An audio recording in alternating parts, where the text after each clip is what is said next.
The air was thick with the scent of ozone and decay, a metallic tang that coated the tongue and clung to the back of the throat. He could feel the cold, damp chill of the fog seeping through his clothes, a clammy touch that made his skin prickle. Not a single sound broke the stillness.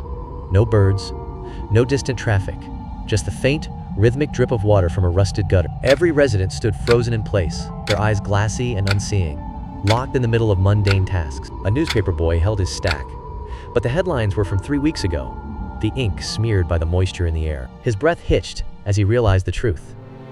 This wasn't a town asleep. This was a place where time itself had simply stopped. And as he looked into those vacant eyes, a question clawed its way to the surface of his mind, more terrifying than any ghost or monster. What force could do this? And more importantly, was it still here? On a sun-drenched afternoon in 1958, the town of Dalton's Rest simply stopped. Frozen mid-breath, mid-step, mid-sentence.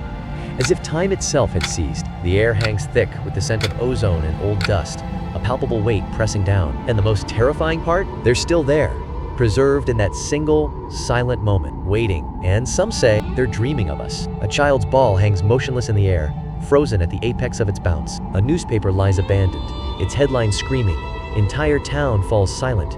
217 souls vanish?" This isn't a ghost story. It's a chronicle of absence, and it's about what that profound emptiness desires. The grainy 8mm footage bathes a sunny Main Street in nostalgic warmth. A 1958 Chevrolet Bel Air glides silently past the camera, its chrome gleaming. On the sidewalk, figures in period dress offer faint, almost spectral waves. The idyllic scene holds a subtle, unsettling quality, a memory preserved just a little too perfectly. Children's laughter echoes, then vanishes into the Ohio twilight. September 18th, 1958. Dalton's Rest, Ohio. Population 217. It was the kind of place time forgot long before that night. Then, the air grew thick with the scent of ozone and damp earth. The air in the diner grew thick, heavy with the scent of ozone and burnt coffee. A faint, metallic taste settled on his tongue, like old pennies. From the kitchen's dark archway, a low, wet scratching sound began. John's hand, resting on the counter, went rigid, the formica cool and unyielding beneath his palm. He spent his days in the dusty grain mill, while she filled their home with the delicate notes of piano lessons. They were trying for a baby, their life a quiet promise waiting to be opened. But something else waited in the silence between their hopes. A damp, metallic scent that clung to the air like a secret. The piano keys sometimes echoed with whispers not her own, and the mill's machinery groaned with more than just age. This is Sheriff Mike, his face etched with the weary kindness of 2 decades policing a town where tipping cows was the peak of criminal activity. He'd seen maybe 3 genuine crimes in all those years, a record of peace that now felt fragile. A metallic scent, like ozone after a storm, began to taint the air around him. Then, the footage itself seemed to bleed, slowing to a sickening crawl as the familiar world dissolved.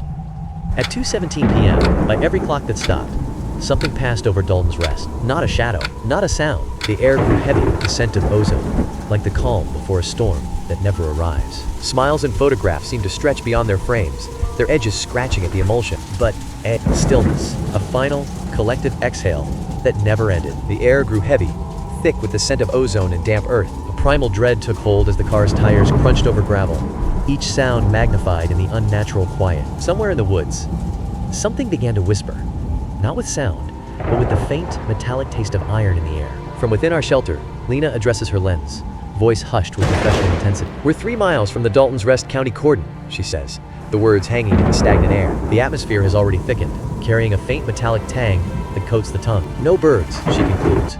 The absence of life, a palpable weight in the unnatural quiet. That's the first thing you notice. Officially, it was a mass hallucination event caused by a leak from a secret government facility. The town was quarantined, then deliberately erased from memory. But Lena, a physicist turned paranormal investigator, never accepted the cover story. Her grandfather was Sheriff Mike. At the town's edge, a simple, weathered fence stood. A rusted lock held fast to a sign warning, "No trespassing," by order of US Gov. Lena snipped the lock with a bolt cutter, the metallic snap echoing unnaturally in the still air. "Sorry, Grandpa," she whispered, the words swallowed by the heavy silence. She stepped past the boundary, her first footfall on Main Street, releasing the scent of damp earth and forgotten decay. The Pras, '58 Ford sat in pristine condition, as if time had frozen around it. Yet the absence of decay felt wrong, an eerie perfection that defied nature. The pavement showed no cracks or weeds, just sterile emptiness stretching into the gloom. A metallic scent hung in the air, cold and sharp, as the world held its breath. The diner window stood open, yet no dust had settled inside. A dead silence hung in the air, thick with the scent of ozone and a faint, unsettling trace of cherry pie. Lena whispered to the camera, her voice barely audible. The preservation is impossible. It's a snapshot. Look. The camera slowly panned to the diner window, revealing the impossible stillness within. A man reclined in his booth, mouth agape in mid-laugh. A forkful of pie suspended inches from his lips. The untouched pie sat before him, its perfect geometry undisturbed, as if time itself had stalled. They weren't statues. Up close, you could detect the faint, almost imperceptible rise and fall of their chests. One shallow breath every 20 minutes. A rhythm that spoke not of life, but of something profoundly unnatural. Her eyelids fluttered rapidly, caught in REM sleep's grip. They were conscious, yet imprisoned within a single shared second. The air thickened with the scent of ozone and old rot. A damp, sticky coldness clung to Lena's skin as she approached. Then she found Mrs. Holloway, trapped in the same suspended moment. Mrs. Henderson stood frozen mid-pour, the water suspended in a perfect, shimmering arc from her watering can, a liquid sculpture defying gravity. Lena whispered, her voice barely audible. Physics doesn't work here. Time doesn't work. The air carried the faint scent of ozone and damp earth as she stepped toward the Miller house. Inside, John Miller sat frozen in his armchair, a newspaper open to the sports page, utterly motionless. Sarah's fingers hovered over the piano keys, frozen like the metronome's halted pendulum. That was when Lena committed her first critical error. She activated the thermal camera. The room's ambient temperature vanished, replaced by a stark thermal landscape. A scent of ozone and damp wood permeated the air as the image stabilized. The frozen figures stood in hues of cold blue and green, encased in ice. Yet swirling around them, like an aurora borealis, were pulsing ribbons of vibrant red and orange, the heat of their dreams. A faint scent of ozone hung in the air, charged with psychic energy. Lena's voice trembled, barely a whisper. My God, they're not just sleeping, they're dreaming. She moved deliberately, her presence palpable as she drew near Sarah at the piano. Leaning in, her audio recorder captured something unsettling. A faint, distant sound that seemed to emanate not from the room, but from Sarah herself. The air grew heavy with the scent of ozone, as if charged by some unseen energy. A primal dread took hold as the sound persisted. A whisper that wasn't quite a whisper, coming from where no sound should be. A fragment of a lullaby hung in the air. Her second mistake was the EEG, attaching a sensor to John Miller's temple. On her laptop screen, the readout didn't display the gentle waves of sleep. It erupted into pure, chaotic static, a silent scream from a dreaming mind. Peaks and valleys sharper than any epileptic seizure. A storm of neural activity convulsed through her consciousness. Lena, this isn't a dream. Her voice dropped to a whisper, thick with dread. This is a frenzy. A feedback loop, the light in the room pulsed with a sickly rhythm, and the frozen shadow of the metronome jerked violently. A metallic tang, like ozone after a storm, filled the stale air. The question hung in the oppressive quiet. What are they all dreaming about? Spooked by the sudden violation of physics, a primal dread taking hold, Lena turned and made for the door. As she passed the mantelpiece, her gaze fell upon a photograph of John and Sarah, their smiles frozen in time. Beside it lay a recent pregnancy test, its positive result a secret Sarah had yet to share. The weight of that unspoken hope in the tiny room felt like a physical pressure. That's when she heard it, a voice, not in her ears, but in her teeth. The sensation was sharp, metallic, and wrong. Then, a chorus of dozens of distorted whispers spoke as one, the word, stay, coiling through the air like cold smoke. The sound wasn't heard, it was felt.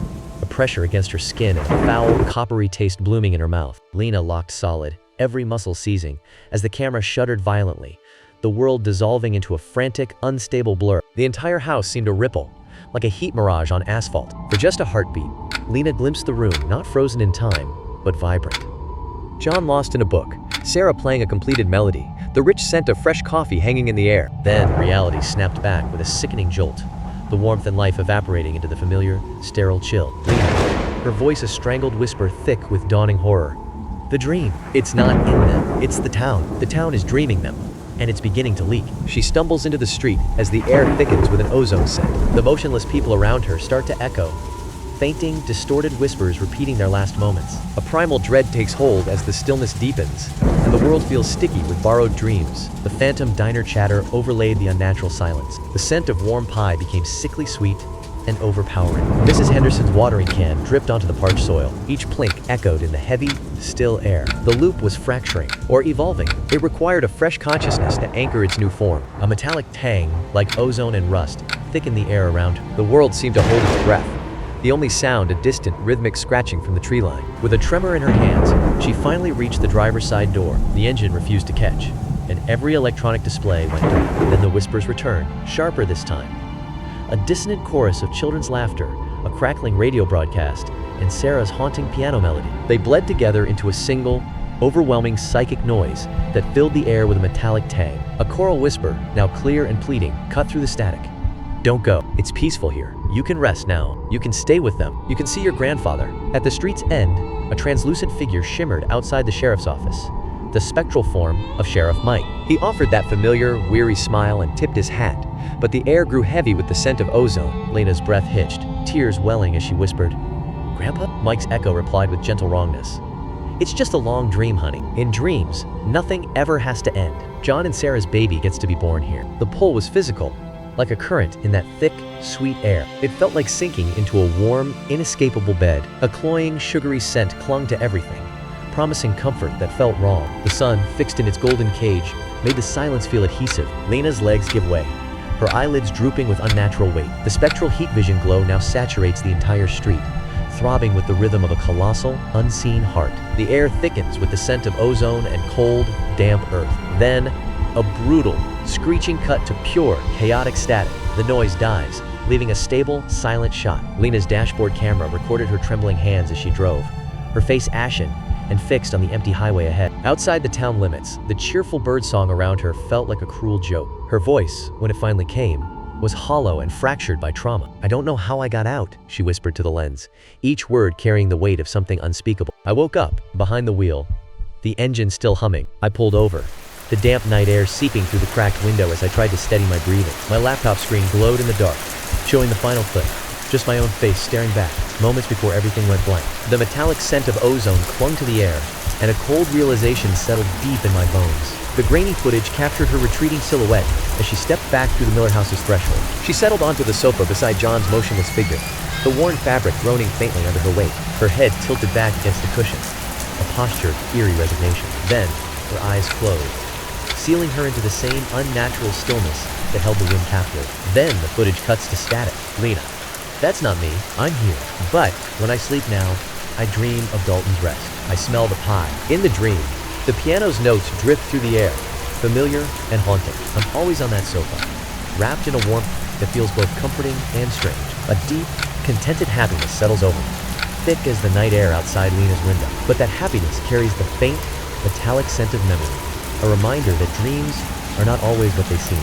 She lies motionless in bed, the digital clock's red numerals glowing 2:17 a.m. Moonlight washes over her features, revealing an unnaturally serene smile that doesn't reach her closed eyes. The air carries a faint metallic tang, like ozone after lightning, though the night is clear. On the bedside table, the thermal camera's lens stares blankly into the dark room, its screen displaying ghostly heat signatures. The camera shows her body in cool, lifeless blues, but hovering in the air of her own bedroom is a faint, shimmering ribbon of vibrant, dream-red heat. Some prisons have bars, others have open streets, perfect weather, and all the time in the world. The people of Dalton's Rest didn't vanish. They were offered a perfect dream. The true horror isn't that this dream is spreading, but that a part of you might just want to say yes. Then, absolute silence. The air turned frigid and thick, with the scent of damp earth and something metallic, like old copper. Every instinct screamed at him to run, but his limbs felt leaden, frozen in place by a deep, gut-level terror. In that void of sound, the absence itself became a presence, pressing in from all sides.